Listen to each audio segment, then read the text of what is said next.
Hello there, selamat datang di video saya. Video kali ini saya akan membahas mengenai psikologi agama, yaitu tentang dasar-dasar psikologis kehidupan beragama. Well, enjoy the video.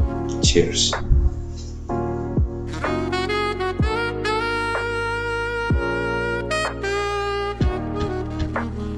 Assalamualaikum warahmatullahi wabarakatuh. Perkenalkan semuanya, nama saya Muhammad Akhtar Fahriaji, kelas Psikologi C Angkatan 2022 dengan NIM 20207098. Sebelum kita membahas jauh mengenai dasar-dasar psikologis kehidupan beragama, kita perlu tahu dulu apa itu definisi dari psikologi agama itu sendiri.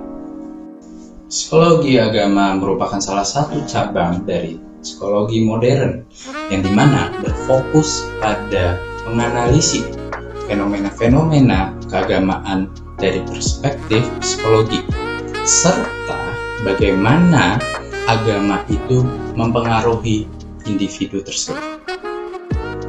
Pada dasar-dasar psikologis kehidupan beragama ini, Meadow dan Cowley membagi 4 teori yang mendukung asal mula manusia beragama. Yang pertama ada teori sifat dasar, yang kedua ada teori kognitif, yang ketiga ada teori emosi, dan yang terakhir ada teori-teori lainnya. Teori sifat dasar atau insting menyatakan bahwa manusia memiliki dorongan, bawaan untuk beragama, disebut sebagai insting religius. Menurut William, agama muncul dari interaksi rasa ingin tahu, ketakutan, dan perasaan ketergantungan pada manusia. Selanjutnya terkait pada aspek biologis, di mana aspek biologis ini terhubung dengan struktur otak, di mana otak sebelah kiri terkait dengan teologi dan otak sebelah kanan terkait dengan ritual keagamaan. Teori evolusi sosial Darwin berbicara tentang kecenderungan egois manusia yang seimbang oleh nilai altruistik dari agama. Konsep God spot adalah tempat dalam diri kita yang dianggap pusat spiritual dalam sumber kebenaran. Ini menunjukkan adanya hubungan otak dengan spiritualitas, dengan diikuti tambahan teori tentang teori sirkuit dan katalisator.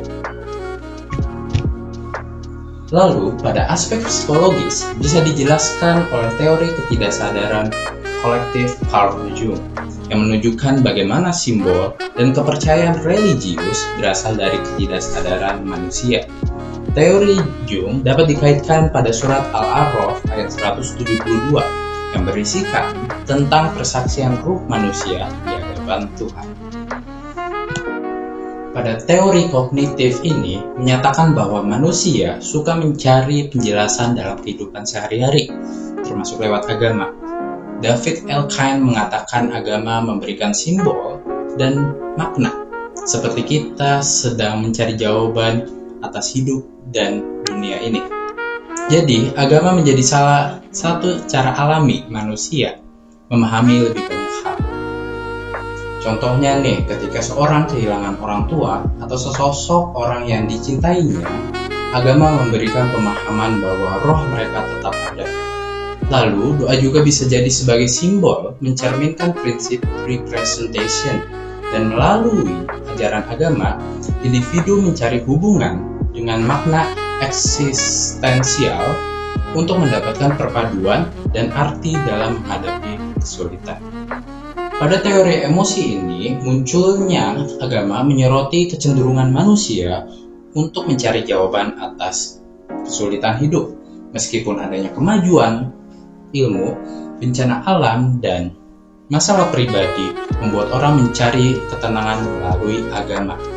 Beberapa ahli seperti Royce dan Paul Johnson berpendapat bahwa agama berkembang saat manusia merasa tak mampu mengatasi masalah dan mencari perlindungan Tuhan.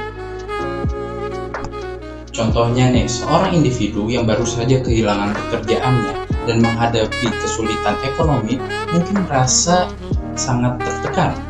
Dalam mencari jawaban atas krisis ini, dia mungkin mulai mendekatkan diri pada agama mencari ketenangan dan harapan melalui keyakinan pada Tuhan.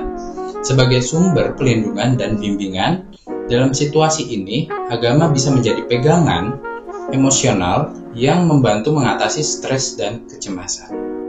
Nah, pada teori yang terakhir, yaitu teori lainnya, Freud menambahkan bahwa agama juga bisa menjadi teori sosial, menyoroti bagaimana pengaruh lingkungan sosial dalam membentuk keberagamannya.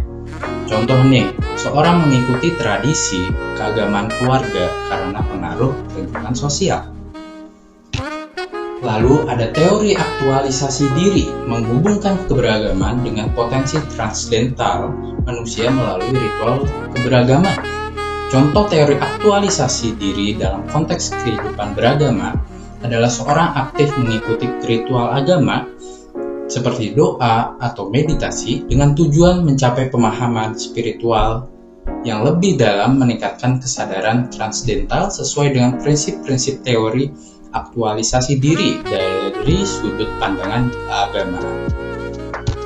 Lalu yang terakhir ada konsep psikologis dari teori Harjana, mengemukakan bahwa perilaku keberagaman manusia dapat dijelaskan melalui berbagai konsep psikologis, termasuk kebutuhan akan rasa aman, penjelasan terhadap fenomena yang tak dijelaskan, pembenaran praktik kehidupan, dan kerinduan intrinsik untuk berkomunikasi dengan Tuhan dengan memadukan aspek-aspek biologis, kognitif, emosional, dan psikologis. Teori ini juga memberikan pemahaman komprehensif tentang asal mula keberagaman.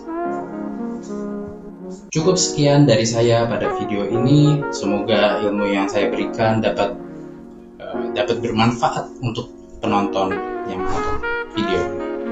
Kurang lebihnya mohon maaf. Saya pamit undur diri. Assalamualaikum warahmatullahi wabarakatuh.